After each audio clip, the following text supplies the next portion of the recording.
Hello friends, and welcome to episode 55 of the Innsmouth Book Club.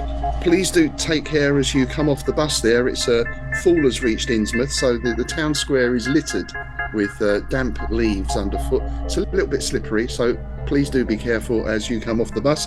I'm one of your guides, Rob Plyton. And I'm the other one, Tim Mendes. Yeah, and you hope that it's water that's dampened the leaves and not some form of slime or, it could be anything in Innsmouth, couldn't it, mate? Well, damp is just a common feature in Innsmouth, isn't it? It's a given constant, really, and various other substances, shall we say. So we're heading into the Gilman House in a moment to meet our special guest for this episode, but I think we've got a couple of news items just before. Oh, and we want to say a big thank you to someone as well, don't we? We do indeed, yeah. The post box rattled this morning, and a large parcel shoved for it. So yeah, thanks to Mr. Chris Carr for sending us both artifacts from Necronomicon. Yes, I've got a lovely sort of woodcut of Dagon with a Latin inscription. I'm not going to try and read the Latin, but it translates as Dagon, who brings forth the riches of the sea. Lovely, very nice. Nice. That's awesome. Yeah, I got a lovely wood print as well of old Shubby. Oh, good. Yeah, of old Shub-na-Groth, and it's called Supplication. And it's really, really cool. It's a really impressive bit of work. I just need to find a suitable frame or something to put it in. And I think these are from. I think the artist is Liv Rainey Smith. That's yours it, the same, yeah. And we'll put a link up to the website. It's lographilia.com. And there was a covering letter from Chris as well. I think Chris was one of our earliest patrons. Actually, he's one of the first to sign up to the Innsmouth crew.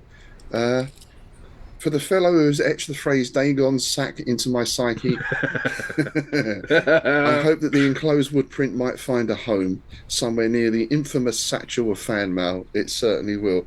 I just wanted to say I appreciate what you've been doing with both the IBC as well as the Clark Ashton Smith podcast. So, well, thanks for that. And he mentions that he's heading back to New Mexico after Necronomicon, but he's going to keep an eye open for anything Smithian or Lovecraftian that might pop up. Fantastic. Lovely. Thanks again, Chris. That's a really nice gesture. Yeah, thanks for that. Much appreciated. That really cheered me up this morning. I was having a bit of a crap morning, and that really turned it around for me. So the other news item we just want to mention is that as this episode goes out, which will be on Saturday the 19th. Yep, definitely the 19th. Yep. On the Sunday, we're running a live launch for the latest Innsmouth Gold Anthology, our Sword and Sorcery collection, Feast of Fools and Other Tales. So we're going to be hosting some of the authors, and there'll be a chance for you to chat to them and ask questions. And I think we've got some readings as well, Tim. Indeed, yeah. We'll all be doing a little bit of a reading, talk about our stories, inspirations, that kind of thing. And yeah, there's going to be 5 of us, definitely, maybe 6. Excellent. Looking forward to that. So, of course, we'll put the link up to that in the show notes below. I'd just like to mention that coming out at the end of the month, on the 30th, will be an anthology from Nordic Press that I had the honour of putting together, and it involves a certain person called Robert Poyton as well. Oh dear. Yeah, and it's called Shadow over Doggerland, and it's bringing the Lovecraftian to the North Sea. The Atlantis of the North Sea, basically sunken Doggerland. So yeah, we're going to be telling various tales in a sort of Smithian, Lovecraftian vibe. There's lots of swords and weird stuff going on. It's it's good. It's good fun. Is that the first one of a trilogy as well? You're saying you're going to aim to sort of continue it through history? Indeed, yeah. We're calling it the North Sea trilogy, and it's basically going to be about the forces of the great old ones against the sort of that area of land. So it's going to start with Doggerland. We're moving over to Norway after that to do I think what we're going to be calling it is a Whisperer in Valhalla. Oh, nice. And then finally we'll be going to the early 20th century over in the UK, and going to be calling it the Haunter of the Isles. Excellent. Great. Okay, well, that's our news roundup sorted. Shall we Shall we go into the Yeah. shelter of the Gilman House The and dubious shelter. the Yeah. dubious shelter, yeah, and tread our careful way up to room 428 and see who's in residence? Indeed.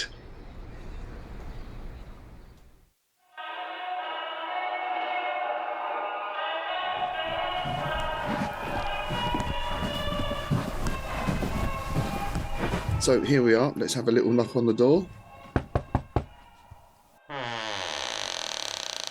And it's Matthew Davenport. Hi there, Matthew. How are you doing? Hey guys, hey, welcome, and thanks for meeting with me. Absolute pleasure. Yeah, well, thanks for joining us. Thanks for braving Yeah. Innsmouth in the fog. Yeah, no It's, problem. Something latched onto me outside. I haven't been able to scrape it off, but it isn't really like biting, so I'm not really complaining. Right. Yeah. oh, that's That's all all right. right. Yeah, we just treat it like a sort of fashion accessory or something. Exactly. Yeah. Like them shoulder It's not draggers. too weird looking. Like them. Yeah, Yeah, exactly. So, is this your first visit to Innsmouth, Matt? First time you've been here? I've driven through a few times. I never slowed down much. I'm a little concerned about slowing down this time. Well, you can do more than slowing down. You're going to be staying here overnight, so you know. Uh-oh. Yeah. So, I guess we'll see how it goes. yeah. Yeah. We'll put a ladder around the back so you don't have to brave the shutters if you have to make a midnight flit. Yeah, I noticed my room didn't have any locks. What's that about? Yeah. There's one on the trouser press. Yeah. Oh, okay. Yeah. I think you have to pay a surplus if you want to lock on the door. I think that's how Gotcha. it works. Yeah. Yeah. But I'm not sure exactly what that surplus is, so you know. Best not to ask. All right. So you're known as primarily as a mythos author, I guess. Would that be accurate? That's fairly accurate. The majority of my stuff tends to focus around mythos. Even my superhero novel has a Cthulhu joke in it. Nice. Oh, So yeah. Nice. So before we get into your work, perhaps you could tell us something about your background and in particular how you got into weird fiction and Lovecraft specifically. Yeah, certainly. Growing up, I just loved reading everything, and didn't take me long to realize horror that has weird endings, leaves you questioning things, leaves you with more questions than answers. Definitely appealed to me. And I started writing when I was a teen, and it just kind of took off. And when I got to college, I realized people actually wanted to read some of my stuff, so I started writing stories for my friends.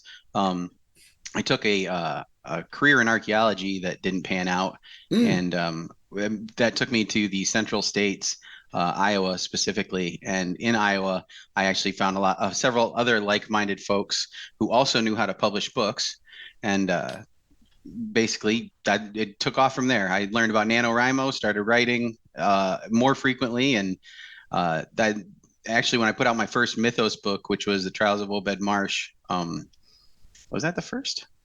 I think that was the first. It was that one or Statement of Andrew Dorn. But anyways, when I put out one of them, I found on Goodreads a list of people who wanted to connect and network about Lovecraft, and I had never run into that before.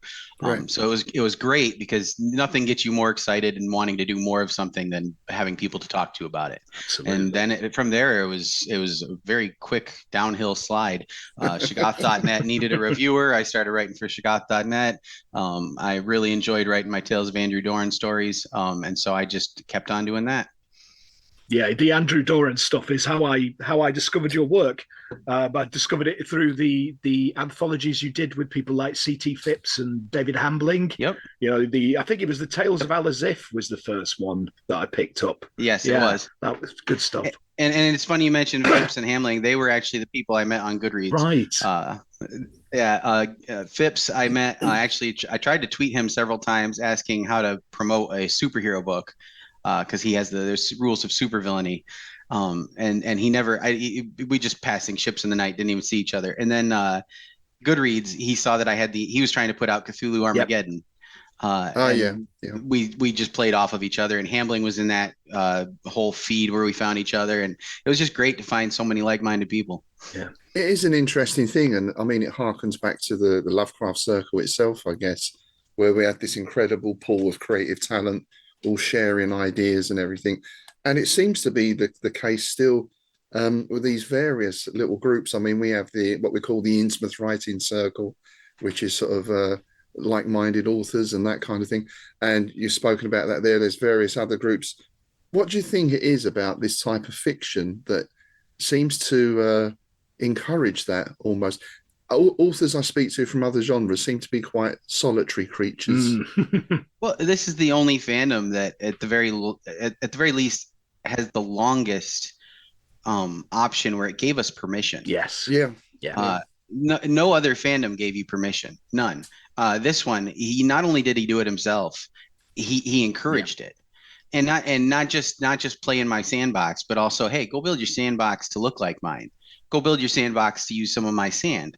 He took everything that every other fandom implies you should do, and he said, go ahead. Yeah. Yeah. And I mean, there's no easier way to encourage everybody to do something than just tell them. Yeah. And so all these groups now we all want to be the next Innsmouth Circle, the next, I mean, as a matter of fact, like when we first started doing Tales of the Al-Azif, we even we did it all through Facebook Messenger, and you can name the Facebook groups, and we named ourselves the Captains of Cthulhu. Nice. It was just an internal thing to kind of just bolster us, but at the same time, that name hasn't changed, and we've put out so many of these anthologies at this point, so I think it's just the permission, honestly. Just saying you can is something no one else has ever done. Because I guess we get fan fiction, obviously, I can think of Star Trek, and I'm sure Star Wars and all the other things. Doctor Who, there's tons of it. Right. Oh, I've written Doctor Who fan fiction. So but how many of those fan fictions? Lovecraft is the only person who your fan fictions actually count as canon. Yeah. Yes. Yeah. Because he said, "Join me." Yeah. And that's awesome. Yeah, really I mean, I'll keep writing my Doctor Who fan fiction. I've even got a Ghostbusters novella out there, but that's just for me. That's just for fanfic.net. That is not in any way something I can feel like I'm part of, which I can with Lovecraft. You can never publish it, right? Or if you not until Dan Aykroyd gives me a call or the BBC. Yeah, no, it's like the Doctor Who fanfic that I did. It just went in a couple of like locally produced fanzines back in the 90s, and that was about it. That's as far as you can do it. So well, today you got things like Wattpad and all those online things, but you can't earn money off it. Yeah. And the mythos, what should we call it? Well, genre, I suppose. Let's call it a genre for the moment. Shows no sign of slowing down. It's expanding as fast as Azathoth. It seems it just keeps growing. Well, much like a shoggoth, it will take shape in any way it can. Yeah, definitely. You can't kill it. No. There definitely seems to have been a resurgence over the last, I'd say, 10 years. I mean, have you noticed that? I've noticed that, yeah. When I first started writing mythos fiction, I'd say around 2010, I had to explain what Lovecraft was to a lot of people. And I don't know if that's maybe changed for me personally, just because now I've surrounded myself with more people that know what Lovecraft is. But I do find a lot more people. I mean, my daughter has a Cthulhu plushie. I mean, you can get these things anywhere now. So even if you don't know, you kind of know. It's become, I think Cthulhu has become sort of iconic in the sense pretty much everyone you speak to knows or has a rough idea what Cthulhu is, and rightly or wrongly they then associate Lovecraft with tentacles or whatever. I suppose the irony is that Cthulhu was only ever really in one story, and he never called it the Cthulhu mythos as well. Yeah, exactly. Logsathothery. Yeah. So you mentioned you've written a superhero novel as well earlier. How did? Oh, I've written.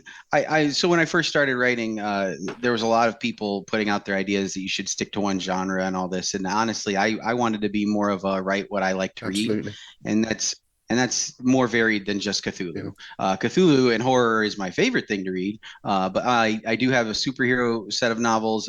It's going to be a trilogy. We have 2 novels out right now called Broken Nights and Broken Nights Strange Worlds. I wrote them with my brother Michael. I'm also in a couple superhero anthologies with stories from that. They follow discounted Batman. Not everyone is Bruce Wayne. So nice. Jason Knight is just this shop owner whose mother gets killed in front of him. He has nothing he can do about it. His dad's got Alzheimer's, and his sister is an engineer at a tech company. And he basically finds, and which the most fun about writing this one, no, most authors won't say the fun was the research, but in this one, looking up tactical gear that you can buy for cheap on Amazon was actually a lot of fun. What kind of compact but non-lethal weapons can a superhero carry, but also, you know, afford? Yeah. So there was a lot of research into that kind of thing. Discount Batman's a good way to describe him. Discount Batman. I like it. Yeah. Did you end up buying some stuff just to test it out? Because I would have been very tempted. I did actually. I wanted. I gave him parkour shoes, and I wasn't going to try out parkour, but I definitely wanted new sneakers that were comfortable, and they have no arch support. I would not recommend them for just walking around. I'm just amazed that there's such a thing as parkour shoes. I didn't realize. Oh, and they've got fake rubber toes on them just for grip. Really? Yeah, man. They're and I mean, when I say rubber, I mean like rubber on your tires, not like the usual eraser rubber. This stuff's got grip. Blimey. I wear, while wearing them, I have tripped just walking. There's a great channel you might know of called, I think they're the Storor group, STORROR. They're an English group of parkour guys, and it's quite amazing the stuff they do, the feats they achieve. I've seen a lot of TikToks for the parkour guys. Yeah. It's impressive. Yeah. I had to watch a lot just to see what was obvious that this guy could potentially do in a real world situation. Yeah. So, and they are nuts. I will never be able to physically do anything they do. Have you seen what's going on in France at the minute? No, what's that? You've got the parkour protesters. Because obviously you got the energy crisis. So these guys, it's like a gang of parkour enthusiasts, and they're going around Paris and climbing up all the street lights and turning them off at night to save power, and climbing up and like disconnecting shop lights and basically parkour urban warfare. It's brilliant. There you go. Yeah, it's great. Yeah, that's cool. That's brilliant. Hilarious. That's just Jackie Chan with the social conscience. Exactly. Kind of thing. Exactly. Climate change awareness. What would you say you with the superhero stuff? What sort of your main influences on that? Did you grow up on? I mean, I grew up on Marvel comics and that kind of thing. My brother was a big Marvel guy. I was a big DC guy. Specifically, Superman was my man. I've always. It's funny because I write so much horror, but. I've always been a big fan of altruism in stories. I feel like when the hero, when like a good example, when Spider-Man decides to put the mask back on in the Maguire movies, his life, he knows it makes his life suck, but when he decides, okay, I can't pick me anymore, I have to pick the people. That kind of altruism is something that I always felt a very emotional strength. An emotional connection to, and I really love that in Superman, even in Batman, any of the DC. I mean, DC isn't the gritty realist that he didn't used to be that Marvel is, but you do get and that gives you the hope, that gives you the hopeful stories, it gives you it's gonna end okay. It gives you the ability to write stories like Superman versus the Klan, which was a recent Superman comic that came out. Takes place in the 50s.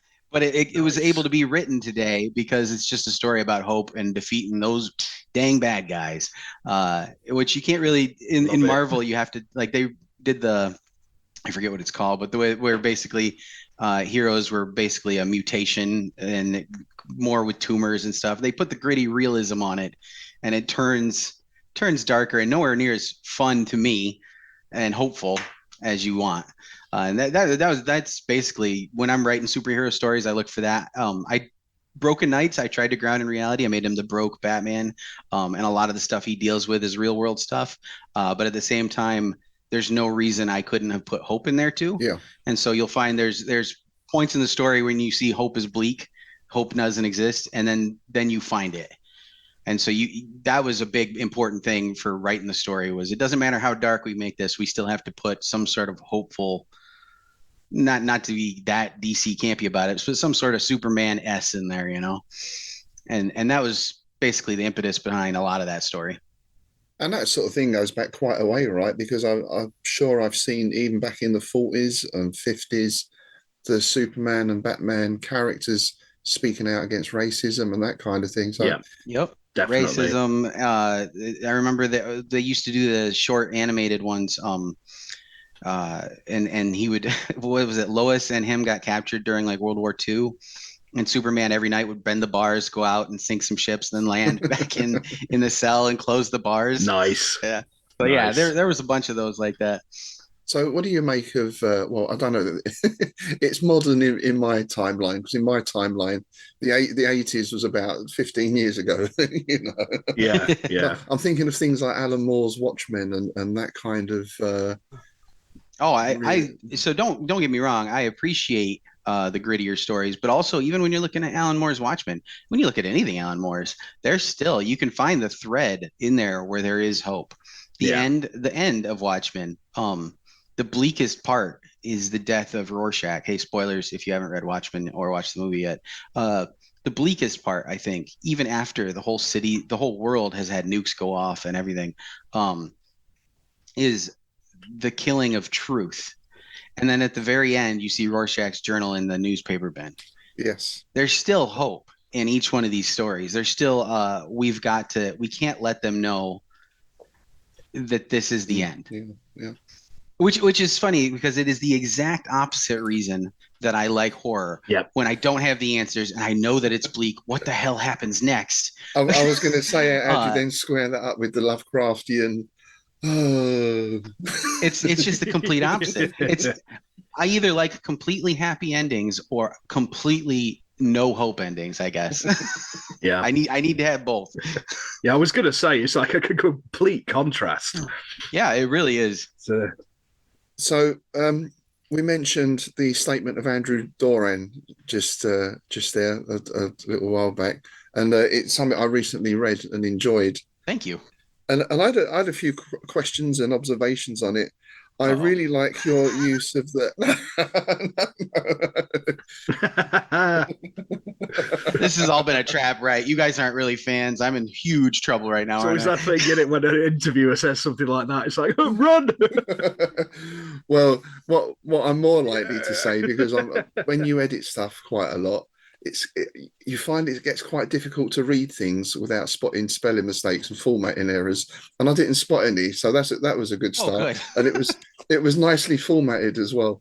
It's a little bit of a bugbear. Yeah. Sometimes you get books in and they're size like 14 font or something, and the margins are all over the place. I mean, you know. But one of the things that really interested me was your use of the shoggoth in human form. And I wondered if that was something you came up with, or was that a riff on the Michael Shea sort of fat face kind of idea? So I'll tell you where I remember coming up with it. And then you're not going to be satisfied with the answer. First of all, great segue and you don't even realize it. I tried writing a fan fiction about Superman meeting the mythos before I started writing seriously. And in that, Superman goes home. And the whole plot is the mythos wants to breed with Kryptonians because Kryptonians use starlight for power. And so that they thought that would cure them and they'd be able to come out of the sea, you know? So the idea was the shoggoths are working for all these behind the scenes things and they keep replacing people in his life. So he goes home to Lois, they're married in this, and he lands and he starts hugging her and she just starts sucking his soul and power out of him. Hey. And that's basically as far as the story really got before I started writing stuff I could sell. And so from that idea, I was like, I don't remember where I got the idea from something. Somebody called them shapeshifters at one point in something I've read, and that gave me the idea for the Lois thing. And then I was like, this has to be how I use shoggoths going forward, because I like the idea that they're not just these monsters that appear. They could be anything, kind of like the video game Prey or maybe that's where I got the idea Thing, but John Carpenter's The Thing. Yes. Yeah. I'm a huge fan of that movie. That could be where the idea came from too, because I've always thought of those things as shoggoths. Yes, same. Yeah, absolutely. Yeah. And what I love about The Thing with that idea of the thing aboard the spaceship was is that thing native to the spaceship, or was it something that the spaceship picked up Yeah. on its Or, I travels? mean, Kind of there's thing. that's the first two theories. How about a third theory? What if it's a spaceship that's actually being built on Earth by the original native population, Yes. and that creature might be native to here? If that's Oh, the case, we have a huge issue because there's more than just that one. yeah, yeah. Yeah. And that kind of goes back to our whole idea of sort of humans being a mistake. Uh, I always use that idea of humans being an offshoot of deep ones that were sort of created in a lab somewhere out of shoggoth Yeah. That material, was sort the of Was elder stuff. it? things, wasn't it? You know, those old I'm Mm. star-headed gonna, cones. yeah. I was gonna say, was it Lovecraft or was it? I mean, it might have been Donald Tyson with his Necronomicon book. Said shoggoths were or humans were made by the slave race of shoggoths to be their slave race, but then they found them, or maybe it was Elder Things, and they found them too funny, like they're putting their genitals where they did. They thought was a huge joke and I think that was things like that. Tyson. It was Tyson, That's but probably Tyson. it was a riff on what Lovecraft had said in Mountains and things about the elder things creating the shoggoths and sort of everything coming from that sort of thing. So it was basically a Right. riff on it, but yeah, it's stunningly. A nice Yeah, yeah, interpretation. definitely. We're just the offshoot jokes. We're the Danny DeVitos in the Twins movie. I just wonder, does anyone know anywhere in the Lovecraft works, is there the word genitals at any time? I don't That's a think fair so. I question. seriously doubt it.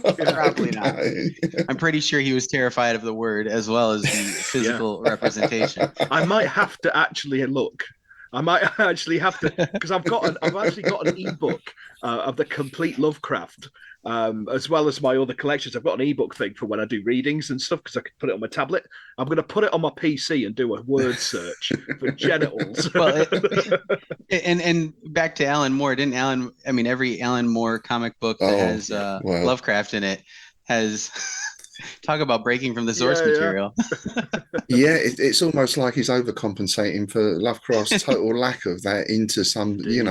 Yeah, I mean, exactly. extremely graphic Yes. in the Providence graphic Was novel he the and one all that did stuff. Neonomicon? Yes. Yeah, Yeah. Wasn't yeah, and Rillier was yeah. yeah. I won't spoil it for your listeners if they haven't listened. Yeah. No, it's brilliant. Give it a read, everybody. It's good. It takes some Good. weird spins though. Definitely.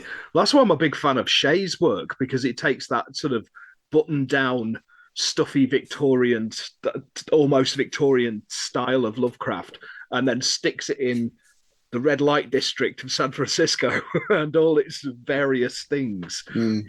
that are going on. And yeah, it's like I feel remiss. Can you give me Shay's full name? I want to add this to my list. Michael Shay. Oh, Yeah. Mike, I know that name. Why do I SCHA. know that name? The story of his we covered a little while back is Fat Face. It's one of the best mythos stories out there. It's really Yeah. quite horrible and grim in a And very from you using I might have read shoggoths. some of his stuff and just forgotten. yeah. He Because the did name. Copping Squid is another famous one of his. And yeah. Gotcha. I'll give it a check. Thank you. Yeah, it's really good. There's a collection out there now called Demiurge, which is all of his mythos stuff that was put out a few years ago. It's a really good collection. It's got pretty much everything in it. And that's what I will get. Marvelous. Dive in, man. Don't Yeah. just sample. So a couple of other things I liked about the book was I don't want to talk too much about this because we don't want to give away spoilers for people who haven't read it.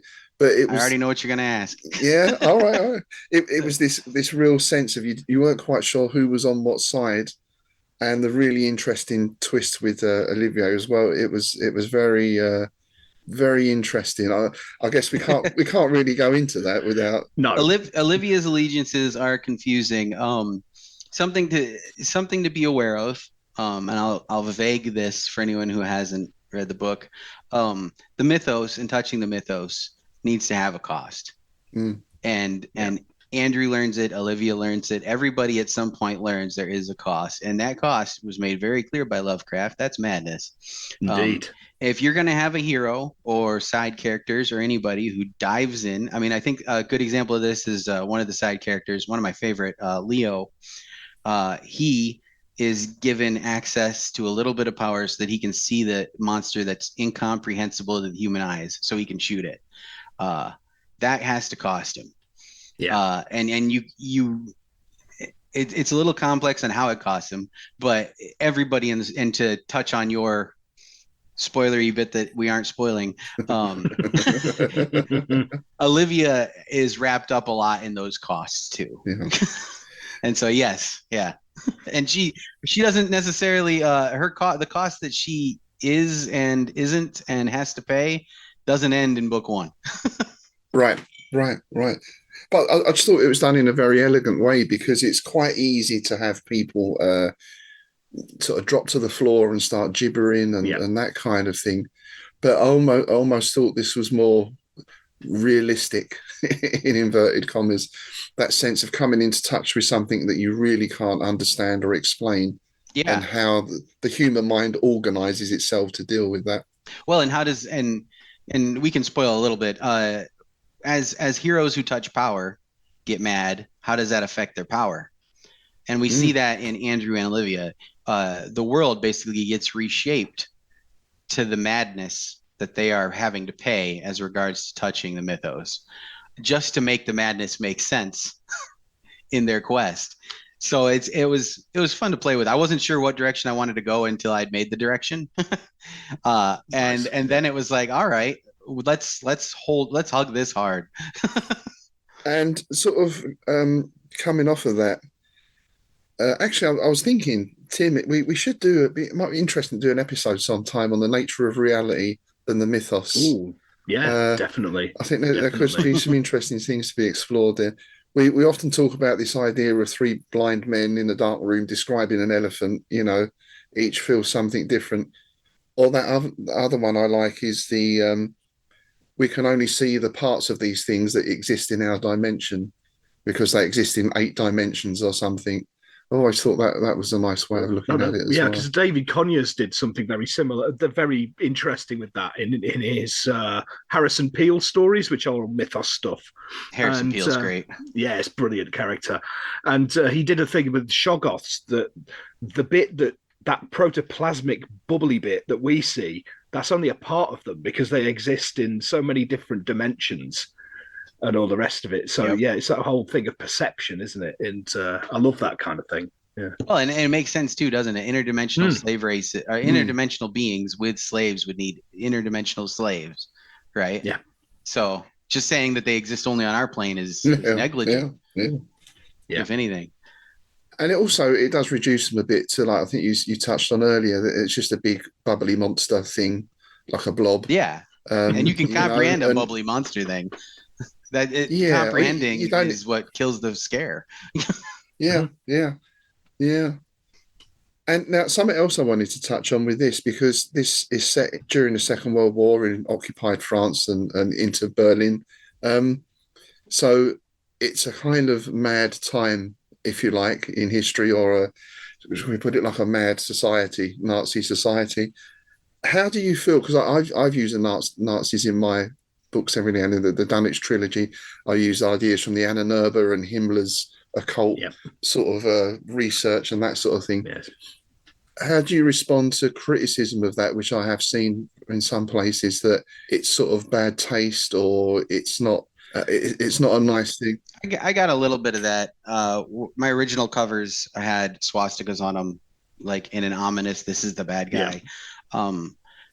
I think ignoring the effect history has made on us only puts us in a place where we can repeat it. If you're going to ignore that these existed just because it's bad taste, I don't disregard anything that happened. I acknowledge the war is going on. As a matter of fact, this is pre-America's involvement. So a lot of the issues Andrew comes across is getting through those countries as an American as they are in war. It's complicated, but at the same time, the easy out I have is he's an Indiana Jones knockoff. Yeah. I mean, the Nazis were gonna be bad guys. Oh yeah.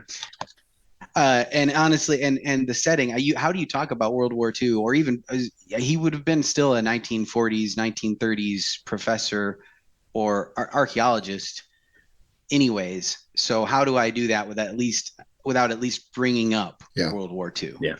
But I mean, and then how many others have done it too? Not just Indiana Jones, but Hellboy, I mean, any out there. They've taken monsters, they've thrown them monsters in some hero and throw them at World War II, and Nazis end up being the bad guy. Because let's be honest, they were an easy people to say you're the Well, bad yeah, guy. if you're going to choose a bad guy, then it's kind of Yeah. tailor made, isn't it? Really, If it looks like a duck. there's Looks no like a duck. Quacks like a duck. It's a duck. there's no grey area there, is there? Really? Oh.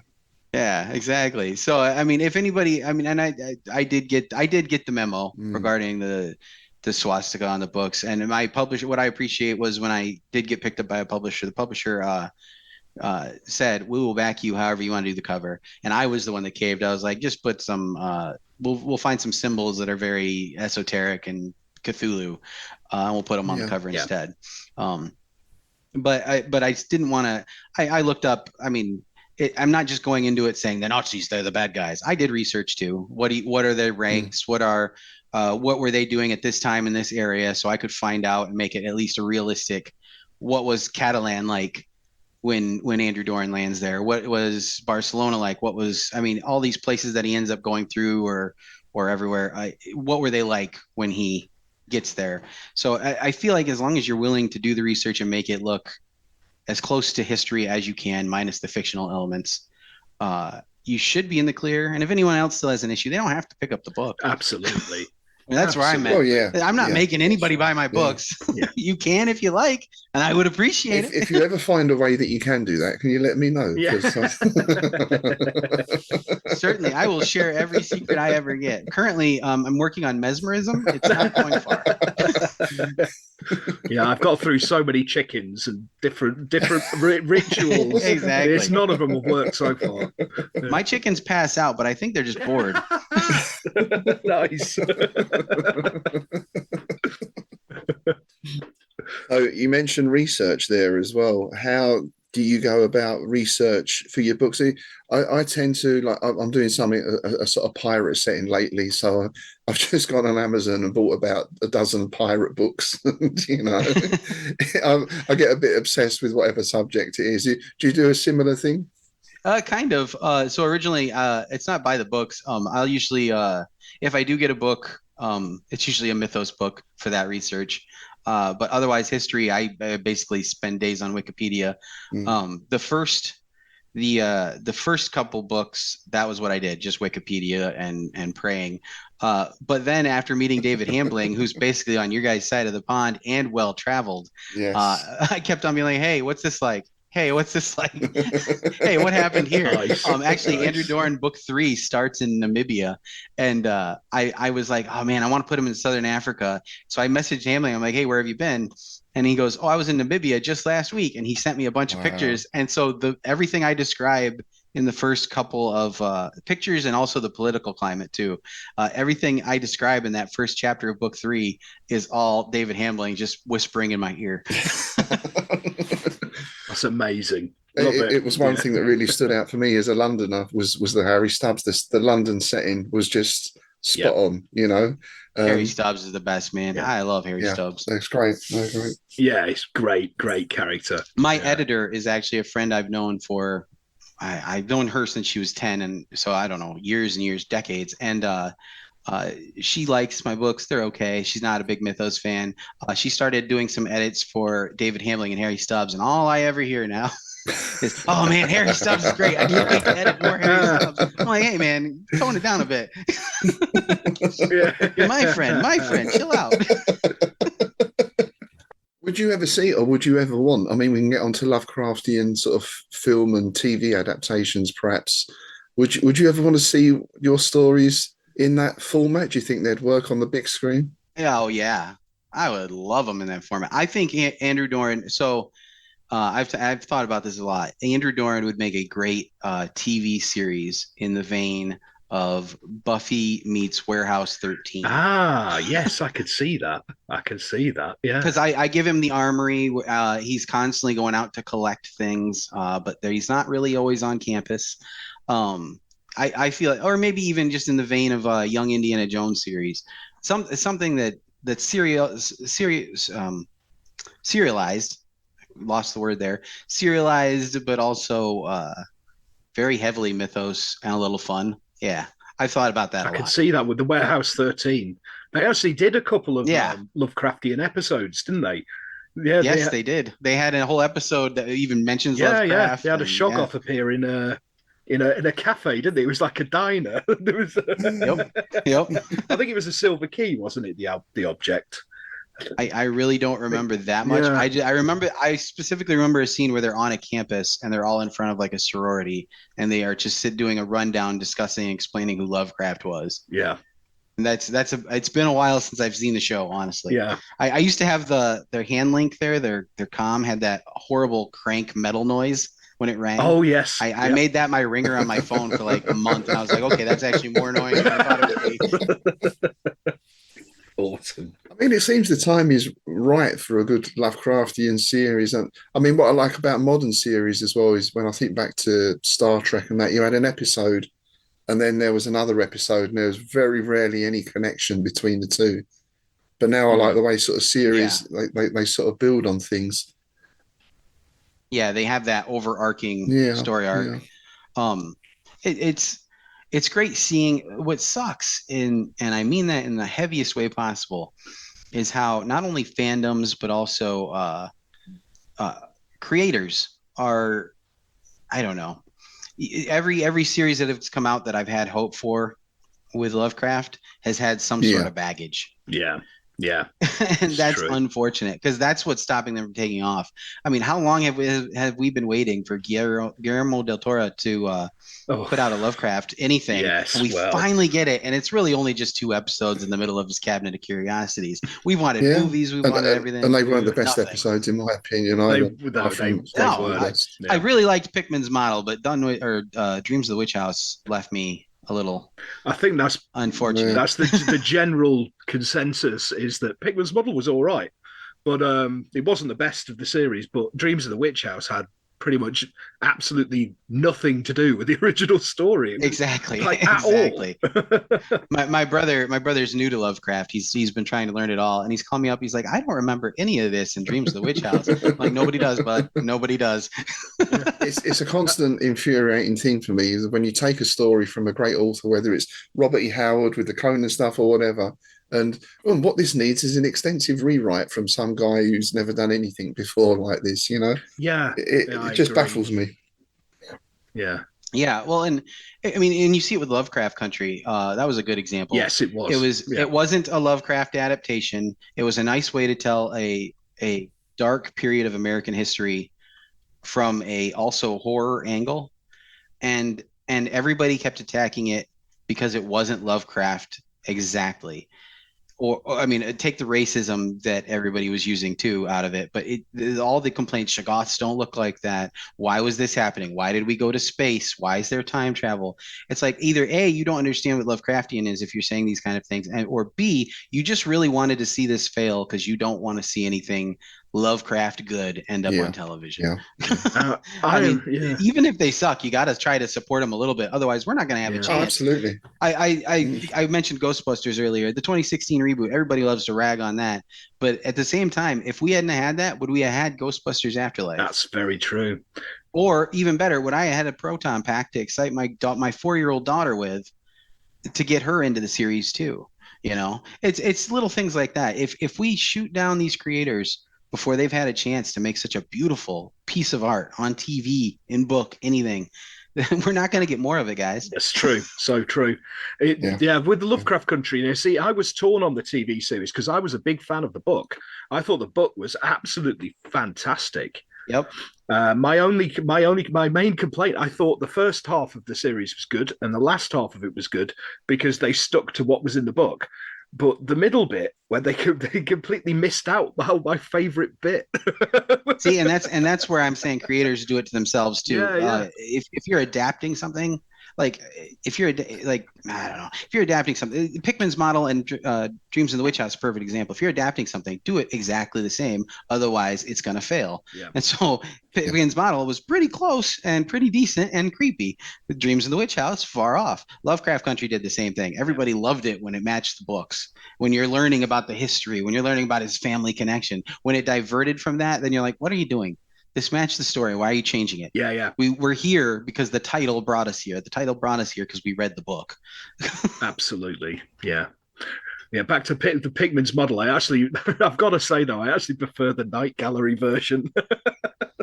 Fair enough. Fair enough. Well, that's me. I think I just prefer the old cheesy, that kind of anthology style. But See, but to the 2016 reboot kind of conversation, we needed Del Toro to do a Pikmin's model so that more people were talking about indeed. Yeah. Yes. Yeah.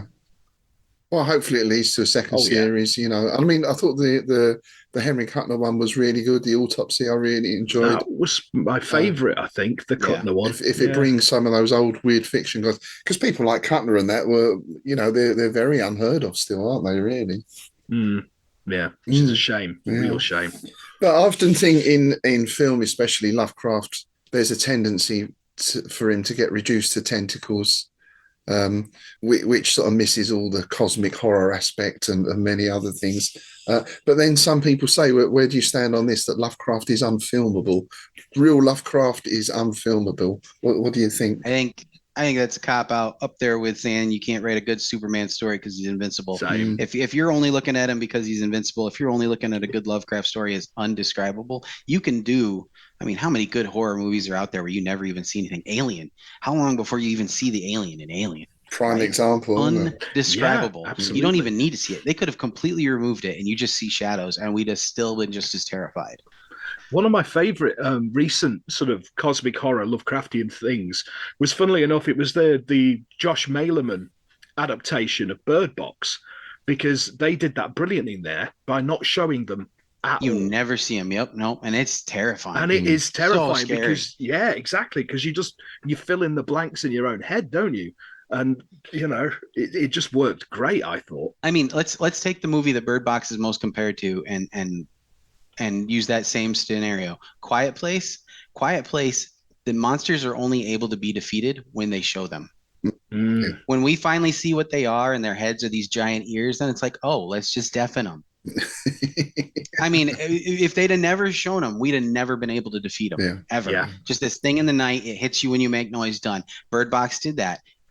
What? Yeah. I do think as well, Lovecraft gets a bit of an unfair rap with the indescribable thing, because he actually describes quite a lot. I mean, Yes. Yeah.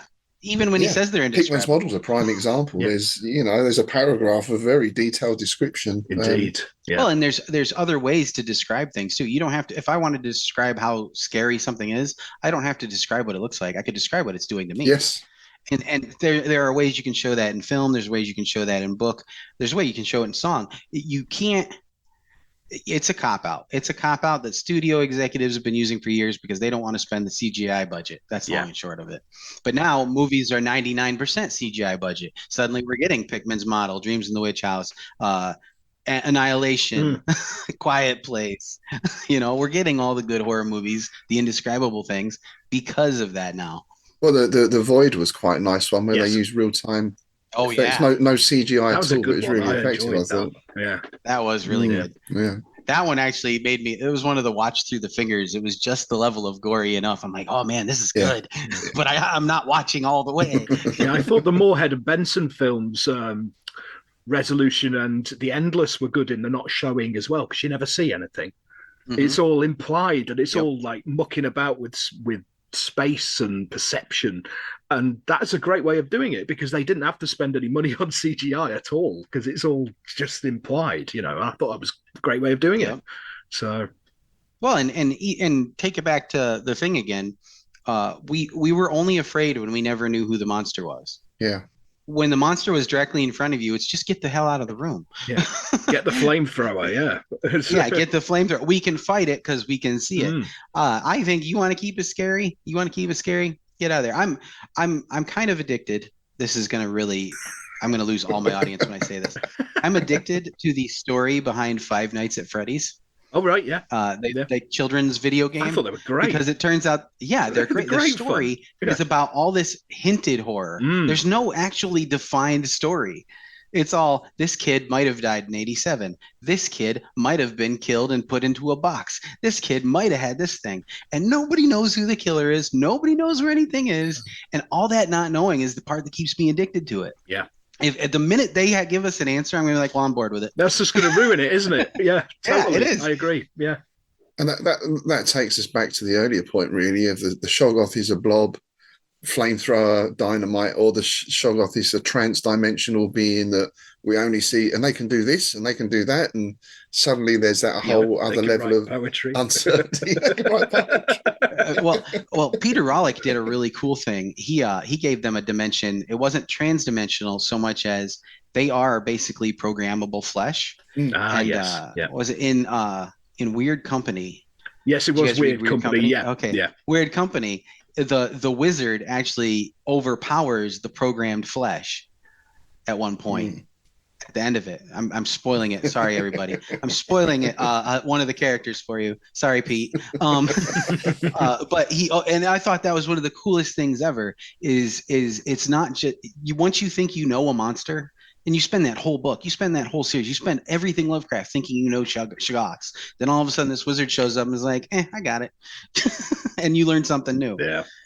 That's when those are the things that stick. Those are the things that make writing exciting. And that's the thing that makes reading contagious. Yes. Yeah. So mentioning games, I think there's a mention of video games there. Are you into video games? And were you ever into sort of RPGs, Dungeons and Dragons, Call of Cthulhu, that kind of thing? So I am into video games. I have always wanted to do RPGs. I never really have anyone that wants to sit down with me that is either interested in the same type of RPGs or on this side of the ocean / time zone. So I've been mostly stuck to video games. I remember Corners of the Earth. Oh, was a great one. Yeah, I loved that. And then my most recent favorite has been Sinking City. That was a great one as well. Yeah, I love Sinking City. That when that came out, my brother texted me, they made Andrew Dorn a video game. I'm like, oh wow, I gotta watch this. And then what's another great one? It's not considered Lovecraftian, but I like all the ones like Prey. Prey is really good. Prey's brilliant. Yeah. And I mentioned Alien earlier. Alien Isolation is probably my favorite horror game, and that's because it actually makes you not see the monster and be terrified. Did you ever play an old PS1 game called Iru? It was a Japanese only thing, but there is an English translation out there. It's the most Lovecraftian game ever made. It's ridiculous. I have never heard of this. Well, for a start, the title Iru, it doesn't have a direct translation. So that's incredibly Lovecraftian for a start. The nearest they got is "They're here," right? And it's about this kid. He's in a school. It's like a high school. It's from the first person perspective. It's a proper old adventure game kind of thing. And there's Formless Spawn of Sothogua in there. There's Hounds of Tindalos in there. There's Deep Ones. There's all kinds of stuff. It's kind of like Buffy meets the Mythos in Japan.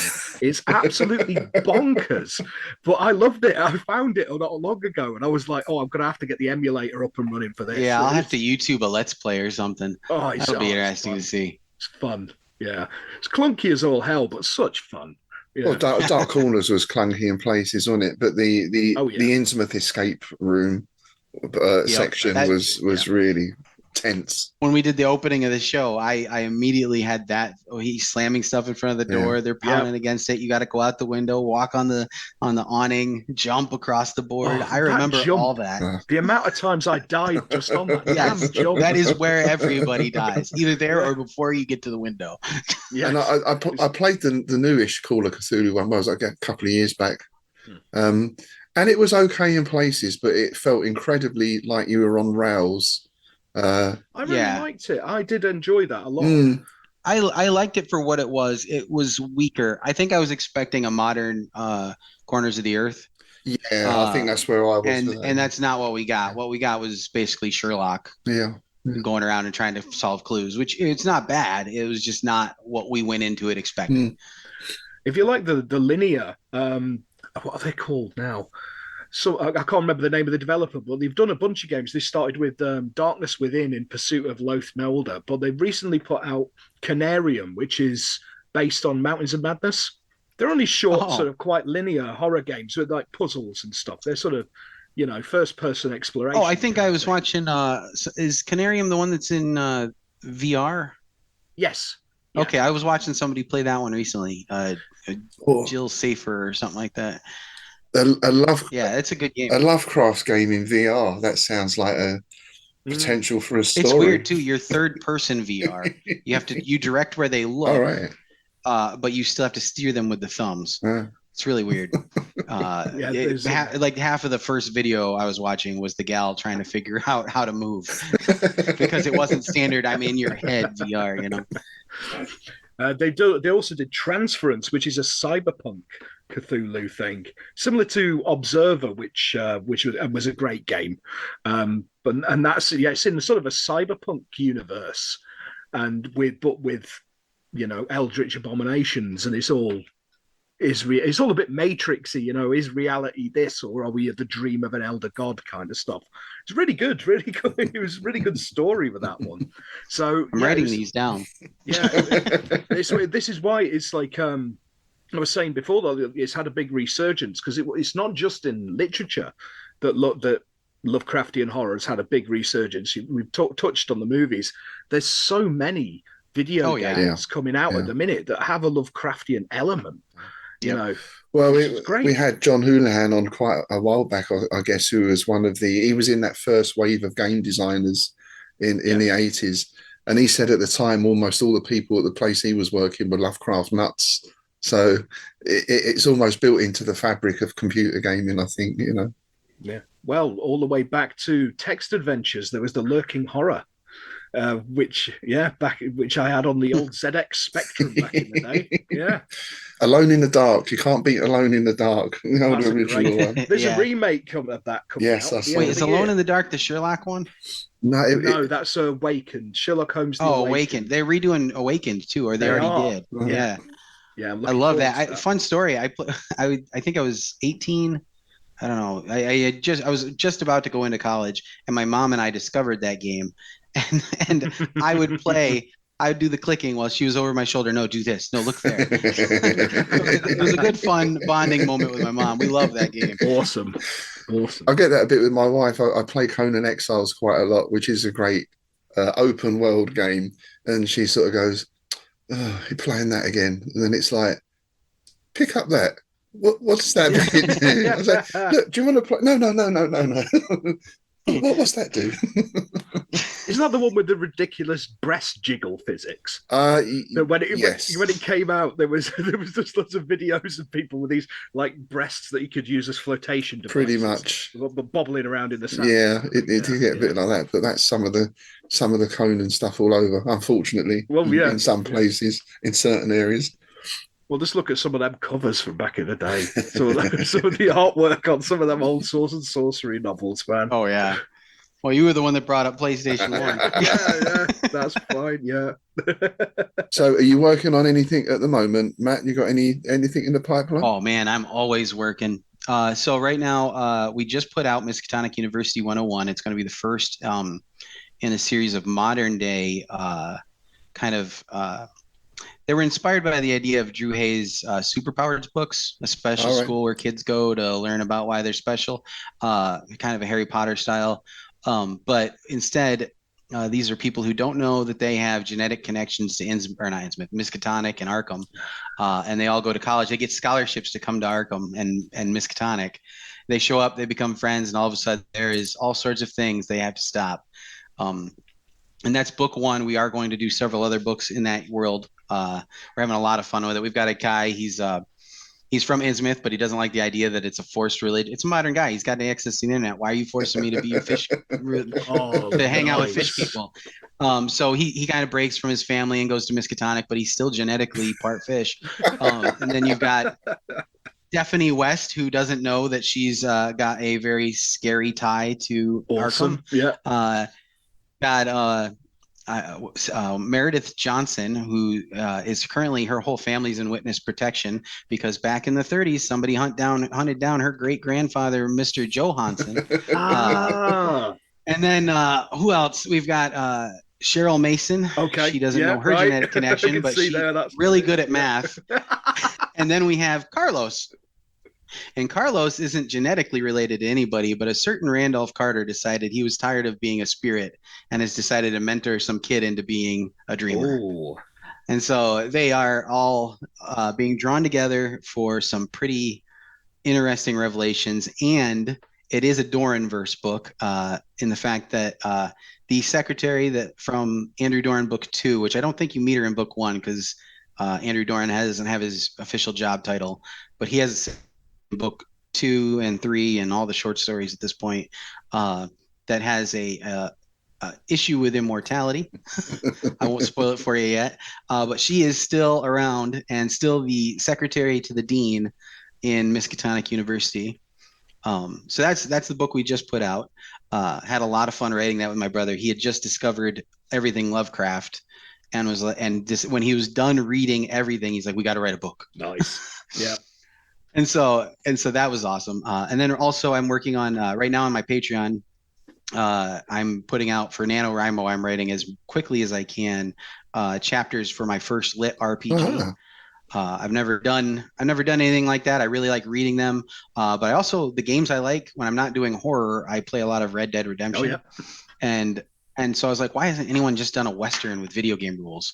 It gets you around the whole having to do research. You can be you can call the sheriff's office cops. You can cuss. You can be like, I don't know how to ride a horse. What's this about? And so it follows this 89-year-old woman. She in the year 2054, she's about to die. She's told that if she signs this contract to continue as a digital avatar at her passing, her family will make money. So she's like, fine, I really liked Little House on the Prairie and Dr. Quinn Medicine Woman when I was a kid. I would like to do a prairie game. And she ends up in the only thing close to it, what's called Wicked Wet. Nice. And so she's basically this 89-year-old gal running into, hey noob, leet speak, blah blah blah, hush out, and trying to learn games and everything and just survive. And it's a lot of fun so far. So I'm working on that right now, and I'm also working on more. Drum roll. I'm sure this one will get you guys excited.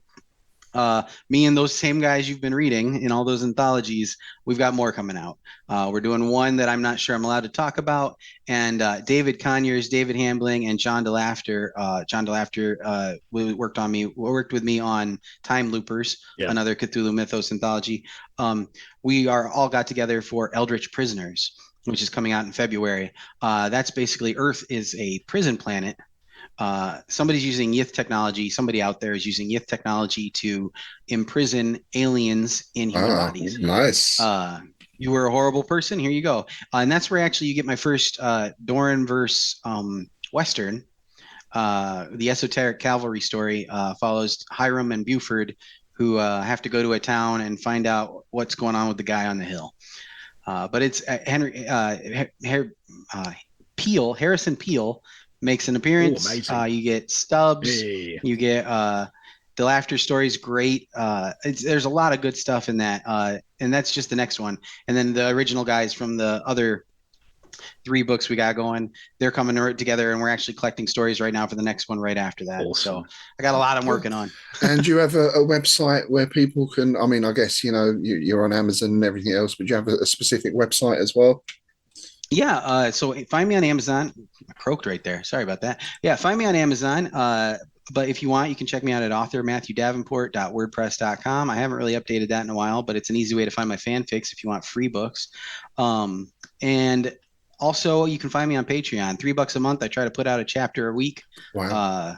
So I try not to skip a week. So if you want fresh stories written every week, unedited, $3 a month on Patreon. Just look up Matthew Davenport. Oh, excellent. We'll get those links in the show notes below. So just to finish then, favorite Lovecraftian or Lovecraft story, shall we say? And if you had to recommend a story for a Lovecraft beginner, which one would you pick? Lovecraft beginner. Well, my favorite is it's a toss-up. I am very partial to At the Mountains of Madness because it's actually a novel-length story. My biggest complaint about Lovecraft is his stuff isn't longer. So At the Mountains of Madness, it was scary, it was good, and it was a good introduction. But honestly, if you want to catch people, I would say Shadows over Innsmouth is what I'd recommend. That's got the intrigue. That's got kind of the pulp mystery. And that's the only one that you actually see real-world effects. like Yeah. the way it ends. Yeah. So yeah, I'd say Shadows over Innsmouth for the new folks. Yeah. Plus, especially for modern sensibilities as well, that whole chase sequence is, it's the most modern feeling, I think, Oh of yeah. all of his stories. Yeah. I think that's what I meant by pulp too. It's one of his stories that actually makes you feel like you're there with the guy. And you don't get that a lot. I mean, a lot of them are told as like you're sitting there and you're just reading a letter, or I mean that's not as intriguing. And even though that one was supposed to be like his journal entries, right? I mean, Robert Olmsted's journal entries. Yeah. The way it's written, you're there with him. It's the most cinematic of his stories in a lot of ways. Yes. I think. That's it. And some speculate about how much influence there was from Robert E. Howard there, who told Lovecraft he needed more action in his stories. It would be funny to learn. I wonder if that is the case. It would be funny to learn if the favorite parts of every Lovecraft story are something influenced by somebody else. Lovecraft, you got to stop doing this. Do this thing just for a little bit. Try it out. 30 years later, wow, I really like that part. He didn't write that. Brilliant. Right. Well, the nights are drawing in. The bus has just pulled up outside, so we're going to be taking our leave of Innsmouth shortly. As we said, Matthew, you get to stay here the night and sample the delights of Innsmouth, the delights of not. Well, if you guys don't hear from me in the next week or so, wait longer. I'm probably shifting, transforming. We'll meet you out at Devil's Reef. There you go. Before we do go, you may notice, the more observant among you, that Tim was lugging something rather bulbous and heavy up the stairs. Oh yes, yeah, it's swollen again this week. Uh-oh. Yeah, let me move over. Let me lump it onto the bed. There we go. Yes, it's time for Dagon's sack. Dagon's sack. Matthew, would you like to have a delve? Would you like to plunge your hand into Dagon's sack and pull out a letter for us? Oh, please. I mean, I've already got things attached to me. Might as well, right? Yeah. What's the worst that could happen? All right. Here goes.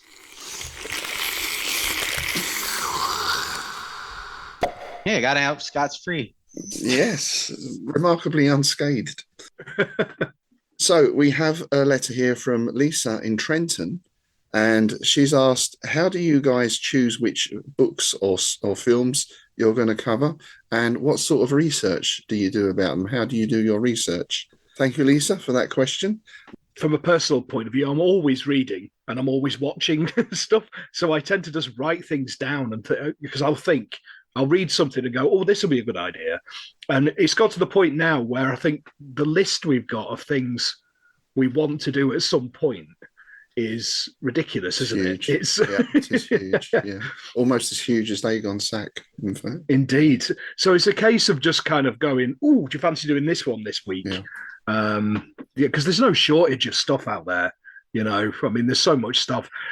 The research, especially with the Strange Shadows, because that's probably more research heavy than the Innsmouth Book Club. Is, yeah, I'd say that was we go deeper in some respects, but then we're lucky there. We've got those books with the letters between Smith and Lovecraft and Derleth and everything else.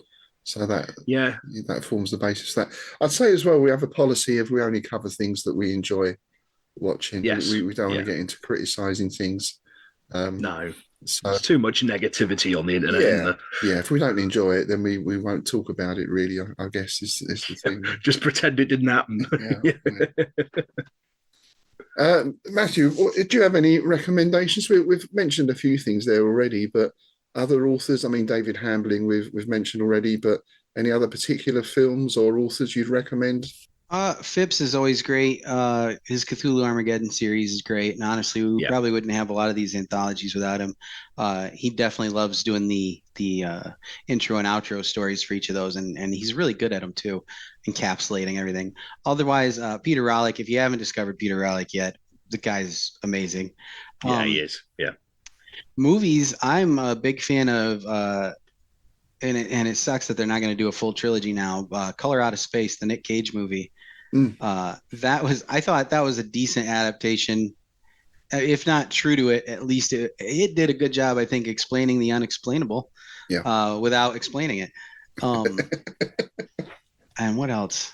Oh, and I've recently I'm more than 3/4 way through Mad God on Shudder right now.